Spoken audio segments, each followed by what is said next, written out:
할렐루야! 오늘 우리에게 주시는 하나님의 말씀은 고린도전서 15장 1절로 10절입니다. 우리 다 같이 10절을 읽겠습니다. 그러나 내가 나된 것은 하나님의 은혜로 된 것이니 내게 주신 그의 은혜가 헛되지 아니하여 내가 모든 사도보다 더 많이 수고하였으나 내가 한 것이 아니요 오직 나와 함께 하신 하나님의 은혜로라.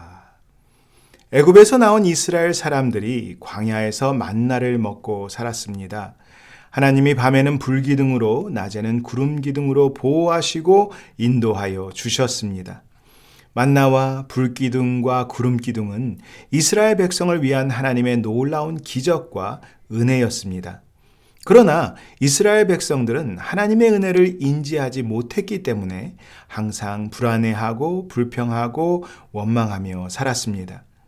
우리도 마찬가지로 하나님의 은혜를 인지하고 그 은혜 가운데 사는 사람은 기뻐하고 감사하고 평안을 누리며 살 수 있지만 은혜를 모르면 모든 일을 자신의 힘과 노력의 결과라고 생각하기 때문에 불안해하고 불평하게 됩니다.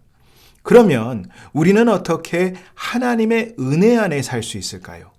첫째, 예수님을 믿어야 합니다. 복음은 좋은 소식입니다.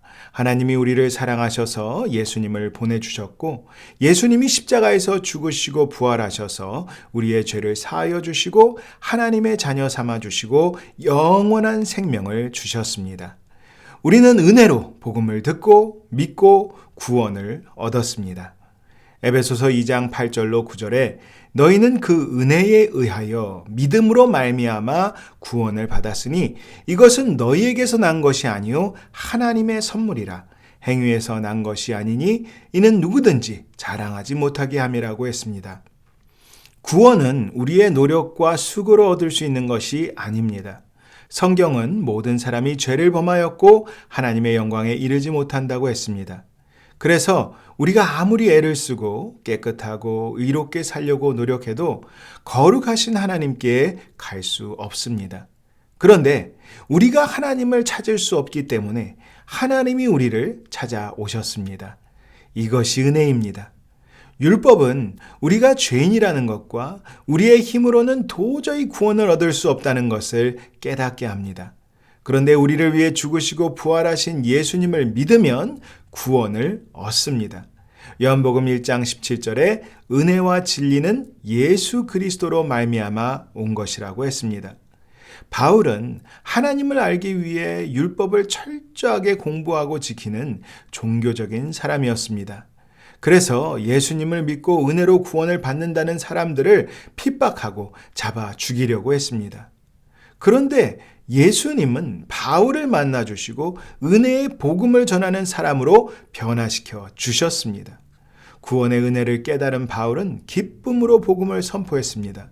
핍박받고 고난을 당했지만 하나님의 은혜를 알았기 때문에 흔들리지 않고 낙심하지 않고 포기하지 않고 사명을 다할 수 있었습니다. 누가복음 7장에 예수님이 바리새인 시몬의 집에 방문하셨을 때 어느 여인이 다가와서 예수님의 발에 향유를 붓고 씻기고 머리털로 발을 닦았습니다. 그러자 예수님은 시몬에게 이러므로 내가 내게 말하노니 그의 많은 죄가 사하여졌도다. 이는 그의 사랑함이 많음이라. 사함을 받은 일이 적은 자는 적게 사랑하느니라고 말씀하셨습니다. 여인은 자기의 많은 죄를 용서받은 것을 믿었습니다. 그래서 죄를 용서하시고 자유하게 하신 주님의 은혜를 알았기 때문에 엎드려 주님의 발을 닦았습니다. 우리를 사랑하셔서 우리를 찾아오시고 십자가에서 죽으시고 부활하신 예수님을 믿으면 모든 죄를 용서받고 하나님의 자녀가 되며 영원한 생명을 얻는 놀라운 하나님의 은혜 안에 살게 됩니다. 둘째, 비교하지 말고 감사해야 합니다. 하나님이 주신 은혜를 다른 사람들과 비교하면 하나님의 은혜 안에 살 수 없습니다. 비교하는 순간 은혜는 보이지 않고 욕심과 불평과 원망이 생깁니다. 마태복음 20장에 포도원 주인이 일꾼들을 불러서 일을 시키고 언제부터 와서 일했는지 상관없이 모두에게 같은 싹스를 주었습니다. 그러자 먼저 와서 일을 했던 사람들이 주인을 원망하며 나중에 온 사람들은 1시간밖에 일하지 않았지만 하루 종일 수고하며 일한 자기들과 똑같은 대우를 받는 것을 보고 불평했습니다. 포도원 주인은 일자리가 없는 사람들에게 일을 하게 해주었고 약속한 대로 한 데나리온을 주었습니다. 은혜를 베풀었습니다. 그러나 먼저 온 사람들은 나중에 온 사람들과 비교했기 때문에 자신들이 받은 은혜를 깨닫지 못했습니다.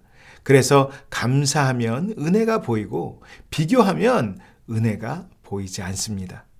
우리가 일을 많이 하거나 적게 하거나 돈이 많거나 적거나 비교하지 않고 감사하면 은혜 안에 살 수 있습니다. 모든 것이 하나님의 은혜입니다. 그래서 사도 바울은 내가 모든 사도보다 더 많이 수고하였으나 내가 한 것이 아니요 오직 나와 함께 하신 하나님의 은혜로라고 했습니다. 사도행전 12장에 보면 헤롯 왕이 교회를 핍박하고 야고보를 죽였습니다. 그리고 베드로도 죽이려고 잡았는데 교회가 그를 위하여 간절히 기도했고 베드로는 감옥에서 나올 수 있었습니다.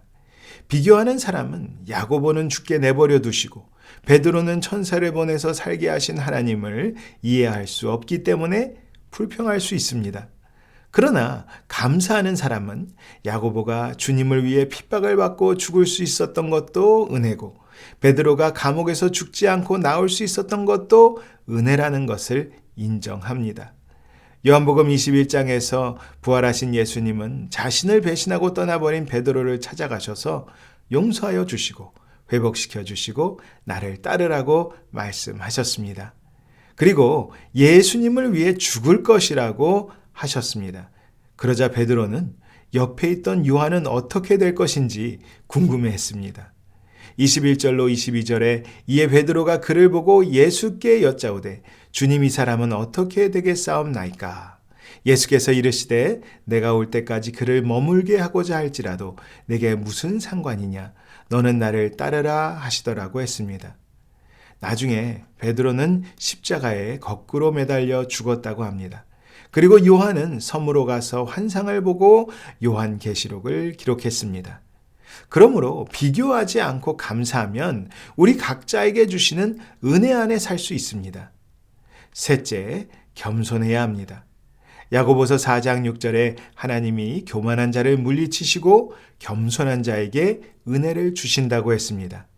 교만한 사람은 오직 자기의 수고와 노력으로 산다고 생각합니다. 하나님의 은혜를 인정하지 않습니다. 그러나 겸손한 사람은 모든 것이 하나님의 은혜라고 생각하기 때문에 시간이 지날수록 더 큰 은혜 안에 살게 됩니다. 사도 바울은 내가 나된 것은 하나님의 은혜로 된 것이라고 했고 자신이 수고하고 일할 수 있었던 것도 모두 하나님의 은혜라고 했습니다. 바울은 자기의 실력과 능력을 자랑하지 않고 오히려 부족하고 연약한 자를 붙잡아 주시고 사용하여 주신 강하고 놀라운 하나님의 은혜를 자랑했습니다. 고린도후서 12장에 사도 바울은 하나님께 병을 고쳐달라고 간절히 기도했지만 하나님은 그 병을 치료해 주시지 않았습니다. 그런데 바울은 왜 고쳐주시지 않느냐고 원망하고 불평하지 않았습니다. 7절에 여러 계시를 받은 것이 지극히 크므로 너무 자만하지 않게 하시려고 내 육체의 가시 곧 사탄의 사자를 주셨으니 이는 나를 쳐서 너무 자만하지 않게 하려 하심이라고 했습니다. 하나님께서 내 은혜가 내게 족하도다. 이는 내 능력이 약한 데서 온전하여 짐이라고 하셨고 바울은 은혜를 깨달았습니다. 주님 앞에서 겸손했기 때문에 은혜를 받았습니다. 이와 같이 우리가 원하는 대로 기도가 응답되지 않고 기대하던 일들이 일어나지 않아도 겸손하게 주님을 바라보면 풍성한 은혜 안에 살 수 있습니다. 겸손한 사람은 은혜 안에 있기 때문에 어렵고 힘들고 고통스러운 순간에도 기뻐하고 감사하며 소망을 가지고 살 수 있습니다. 그러나 교만한 사람은 은혜를 모르기 때문에 걱정하고 불평하고 원망합니다. 다윗의 일생을 보면 힘들고 어려운 일들이 많이 있었습니다. 그러나 하나님의 은혜 안에서 여호와는 나의 목자시니 내게 부족함이 없습니다 라고 고백하고 살았습니다. 하나님은 어린 목자였던 다윗을 이스라엘의 왕으로 택하여 주셨습니다. 그래서 다윗은 골리앗을 죽이고 영웅이 되고 수많은 전쟁에서 승리를 거두었을 때도 겸손하게 하나님의 은혜에 감사했고, 사울 왕에게 쫓겨서 사막에서 도망다니면서도 원망하거나 한탄하지 않고 은혜 안에 살았습니다. 미워할 수밖에 없는 사울을 미워하지 않았고 죽일 수 있는 순간에도 죽이지 않을 수 있었던 것은 은혜 안에 살았기 때문입니다. 그리고 다윗은 왕이 되어서도 겸손하게 은혜 안에서 예배자로 살았습니다. 예수님을 믿는 사람은 어떻게 복음을 듣고 예수님을 믿고 새로운 삶을 살게 되었는지 풍성한 은혜의 이야기가 있습니다. 그래서 복음을 믿고 전하는 사람은 은혜 안에 삽니다. 비교하는 사람은 질투, 불평, 원망 때문에 은혜를 모릅니다. 그러나 감사하는 사람은 자신에게 주시는 은혜와 다른 사람에게 주시는 은혜를 보고 누리게 됩니다. 겸손한 사람은 자신의 부족함과 연약함을 채우시고 도우시고 인도하시는 하나님의 은혜를 깨닫고 인정합니다. 그러므로 예수님을 믿고 감사하고 겸손하면 언제나 하나님의 은혜 가운데 살 수 있습니다. 기도하겠습니다. 좋으신 하나님 아버지, 우리에게 날마다 은혜를 주셔서 감사합니다. 모든 것이 하나님의 은혜입니다. 하나님의 은혜를 인지하고 의지하고 감사하며 살게 하여 주시옵소서. 믿음을 더하여 주시고 비교하지 않고 감사하게 하시고 겸손하게 예배하며 주님의 크고 놀라운 은혜 안에 살게 하여 주시옵소서.